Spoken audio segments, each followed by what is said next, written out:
Alright guys, with this new TOA reset slash update, we have a lot of complaints and compliments for this update reset. Now, I did upload my first impressions for the TOA reset, and I will say overall, I think this TOA reset is pretty good. Because once again, when it comes to Wuthering Waves, without a shadow of a doubt, there's just not a lot to do in this game. It's really boring right now for me. And the fact that, we have this new TOA update, this is pretty good. More content, something challenging to do. And this pretty much incentivizes me to, spend more time, playing with these characters, using them, building them, and going through, the end game content. So I think overall, this 2-way update is a net positive. I think it's pretty good. Even though we have more astrites, I still think, gameplay wise, content wise, this is really healthy for the game.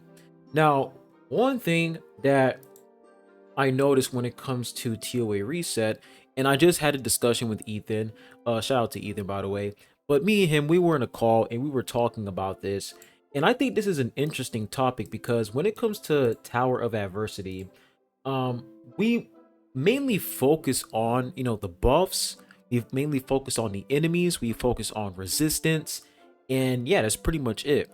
But we don't really focus on the vigor system that much, right? When it comes to the vigor system, we just adjust, like we pretty much got used to it when it comes to the vigor system. When Wuthering Waves first released, it was a problem. Yo, the game is bugging right now. I don't know why. Okay, it's a lot better. I don't know what that was about, but when the game first came out, we were all complaining about the vigor system, and because it's like, we didn't like it. And by the way, I did fully clear. Okay, I did fully clear this TOA. I just reset it so I can, see if I can actually clear with a fusion team. And by the way, guys, I did clear with a fusion team in floor 3. For floor, of course, it's going to be difficult because Dragon of Dirge is a fusion boss, and you have fusion resistance, so fusion isn't going to be that good in a floor 4. But yeah, so if fusion team can't clear, EOS for Wuwa, bro, because once fusion team falls off, the game is fucking cooked. It's like similar to Danjin. But anyways, back to the main topic at hand. Vigor costs, right? So before this 2-way update, we pretty much found a way on how to work around the vigor system, which is use trash characters for lower floors, and then for higher floors you use your strong characters, and you go through the higher floors, highest difficulty. That is pretty much how you go through the vigor cost system. But with these 2 new floors added, the real question is, should they remove vigor cost for floors 3 and 4 in Hazard Tower? And I've seen some people say that, oh, vigor cost is also, you know, it's also high difficulty. And this is what me and Ethan were talking about. And honestly, when it comes to high difficulty, I don't think vigor cost has anything to do with that. Because yes, vigor cost is there so that you can, build your characters, you can build more units. You put low characters in lower floors and top tier characters in higher floors.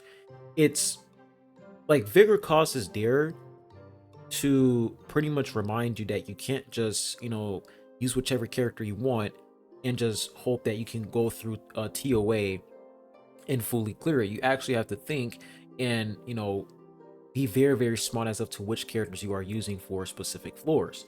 But that has nothing to do with difficulty at all. That has nothing to do with difficulty, because if vigor cost wasn't a thing, floors 3 and 4 would still be difficult. It's just that the difference is you can pretty much use whichever character you have on your account without worrying about stamina. And that's where I can see some people disagreeing and agreeing.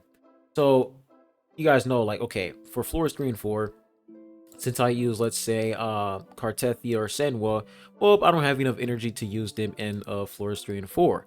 Well, the thing is, that shouldn't be the thing, because when we take a look at floors 3 and 4, they do have Astrite. There's Astrites. Once you complete floors 3 and 4, you're pretty much going to get, let me see, I think it's, is it Yeah, you're gonna get like 100 astrites, right? Now some people are gonna be like, it's not a lot, it's whatever. But let's be honest, guys. It is kind of double standards when we take a look at Stingy and Onslaught, and the fact that Stingy and Onslaught, they lock weapon skins, even though they don't lock astrites and dire difficulty. It's still shitty for them to like lock 4-star weapon skins in like well territory. And then you look at the level 100 situation, you got to spend money in order for you to unlock level 100. And if you don't spend money, then go fuck yourself. I'm not saying that this is on the same level, but if they are giving players more astrites, 100 more astrite with these two new floors, then I feel like there shouldn't be any restrictions where like, oh, we're gonna put vigor costs. If you use this character, then that's gonna require some stamina. I don't think that should be the case. And the reason why is because when it comes to floor 4, there's a huge HP issue. All right, there is definitely an HP issue. Once again, I think the buffs are good. There's nothing wrong with the buffs. It's crazy that some people are complaining about the 60-second buff here, which is ridiculous. It's like, dude, come on. After 60 seconds, you're just gonna get a huge buff, and that's it. They literally give you 30 more seconds, which is pretty cool. So complaining about a 60-second buff is just ridiculous at this point. But the buffs are really, really nice. Every character can benefit from these buffs, and yeah, it's just gonna take you like take skill in order for you to like benefit from these buffs. But when it comes to the whole stamina thing, it's like, all right, these enemies have a lot of HP, especially this motherfucker over here. Light Crusher has so much fucking HP, like it's actually insane. So instead of you guys just like restricting players and punishing them by using a vigor cost system, just let players use whichever character they have on their account without any restrictions, because there is astrites involved.